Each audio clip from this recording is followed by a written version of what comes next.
Assalamualaikum. Hai, saya Alfian Irgi Maulana dari kelas Pendidikan Matematika 2022C dengan NIM 22030174078. Pada kesempatan ini saya akan bernarasi mengenai sejarah bahasa Indonesia yang menjadi keunggulan Indonesia sebagai bangsa menurut dalam sudut pandang generasi saya dan prospek bahasa Indonesia di masa mendatang bila dihubungkan dengan disiplin ilmu yang saya pelajari sekarang. Nah, apakah Anda mengetahui induk bahasa dari bahasa Indonesia? Bahasa Indonesia memiliki induk bahasa, yaitu bahasa Melayu. Dalam perkembangannya dari bahasa Melayu hingga ke bahasa Indonesia, bahasa-bahasa tersebut memiliki 3 fase. Fase pertama adalah fase prakolonial. Pada fase ini, Kerajaan Sriwijaya membawa bahasa Melayu sebagai bahasa perdagangan, sehingga bahasa Melayu sudah dikenal dan menjadi bahasa yang mudah dipahami oleh berbagai macam daerah di seluruh Nusantara. Yang kedua adalah masa kolonial. Pada masa ini diresmikan bahasa Melayu menjadi bahasa perdagangan oleh VOC, sehingga bahasa Melayu terus berkembang hingga banyak penutur-penuturnya.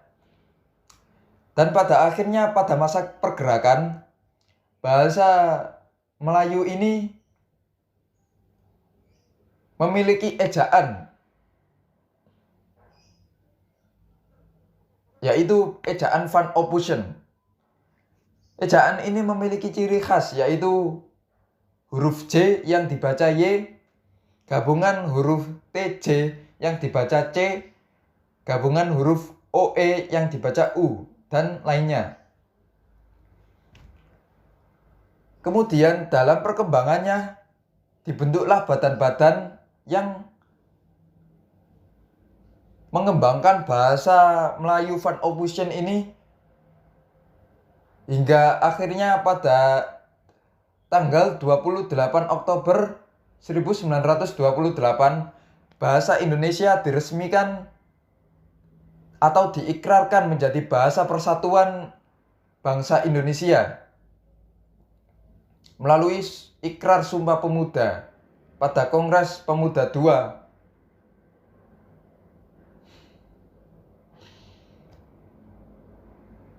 Melalui perkembangannya, bahasa Indonesia ini menghapus ejaan Van Ophusen dan menggantikan dengan ejaan Republik atau ejaan Swandi. Ejaan ini kemudian terus berkembang lagi hingga pada akhirnya pada tahun 1972 ejaan Swandi digantikan oleh ejaan yang disempurnakan atau EYD yang pernah kita kenal pada waktu-waktu tahun-tahun kemarin. Kemudian pada Kongres Pemuda V pada tahun 1988 lahirlah Kamus Besar Bahasa Indonesia yang kita kenal sampai saat ini.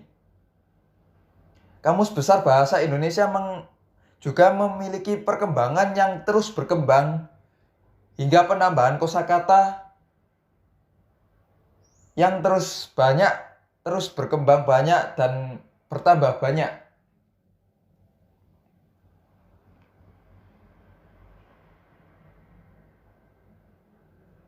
Kemudian pada tanggal 26 November tahun 2015, ejaan yang disempurnakan diganti dengan Pedoman Umum Ejaan Bahasa Indonesia atau PUEB yang telah kita kenal pada saat ini.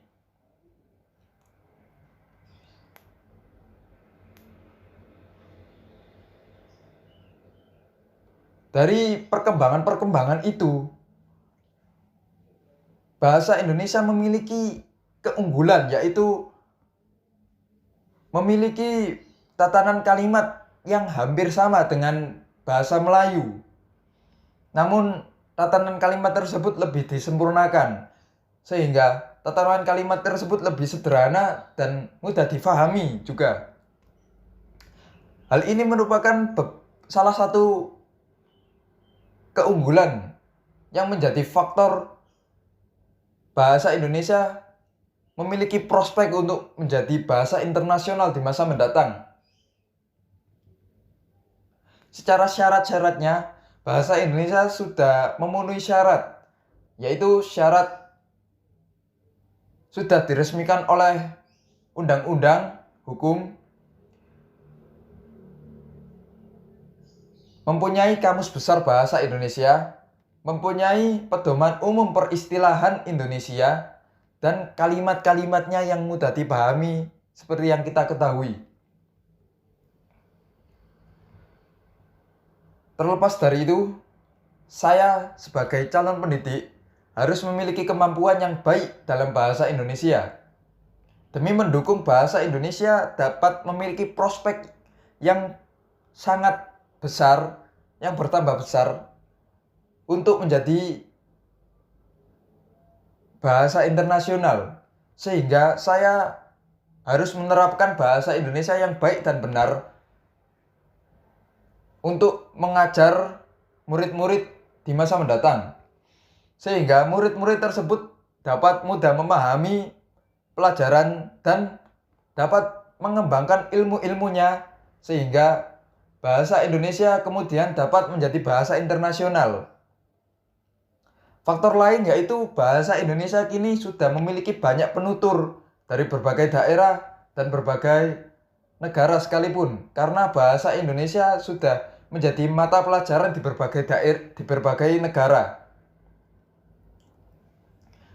Hal ini patut kita dukung untuk perealisasian bahasa Indonesia menjadi bahasa internasional di masa mendatang. Terima kasih. Sekian dari saya. Assalamualaikum warahmatullahi wabarakatuh. Wah, sangat tidak jelas.